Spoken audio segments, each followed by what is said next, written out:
வணக்கம், நான் உங்கள் மாலதி. இன்னைக்கு நம்ம ப்ரேயரையும் கிராட்டிடியூடையும் வச்சு மேனிஃபெஸ்டேஷன் எப்படி பண்ணலான்னு பார்க்கலாம். நான் சொல்கிறத தொடர்ந்து 21 days ஃபாலோ பண்ணிட்டு வந்தீங்கன்னா நீ நினச்ச எதையும் நீங்கள் சாதிக்கலாம்.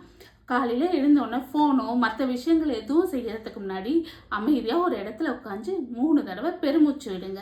அதுக்கப்புறம் வாழ்க்கையில் கிடைச்ச அனைத்து விஷயங்களுக்கும் நன்றி சொல்லுங்கள். இந்த வாழ்க்கைக்காக நன்றி சொல்லுங்கள், நல்ல ஆரோக்கியத்துக்காக நன்றி சொல்லுங்கள், நல்ல குடும்பத்தை கொடுத்துருக்கிறதுக்காக நன்றி சொல்லுங்கள், நீ செய்கிற வேலை, உங்ககிட்ட இருக்கிற அனைத்து விஷயங்களுக்காகவும் நன்றி சொல்லுங்கள். அதுக்கப்புறம் நீங்கள் என்ன மேனிஃபெஸ்ட் பண்ணணும்னு நினைக்கிறீங்களோ அந்த விஷயங்கள் ஆல்ரெடி கிடைச்ச மாதிரி நினச்சி நன்றி சொல்லுங்கள். இப்போ வீடு வாங்குறது உங்களுடைய கனவாக இருந்தால் நான் நினச்ச ட்ரீம் ஹவுஸில் இருக்கேன்னு நன்றி சொல்லுங்கள். பணம் சம்பாதிக்கிறது உங்கள் கனவாக இருந்தால் நான் நினச்ச மாதிரி பணம் சம்பாதிச்சிட்ருக்கேன்னு நன்றி சொல்லுங்கள்.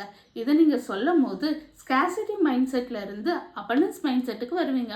ஆட்டோமேட்டிக்காக உங்கள் ஆழ்மனம் நீங்கள் 21 days செய்ய செய்ய செய்ய உங்களுக்கு நினச்ச அந்த அபண்டன்ஸ் மைண்ட் செட்டில் என்ன கேட்குறீங்களோ அது அனைத்துமே கிடைக்கும். ட்ரை பண்ணி பாருங்கள். தேங்க்யூ.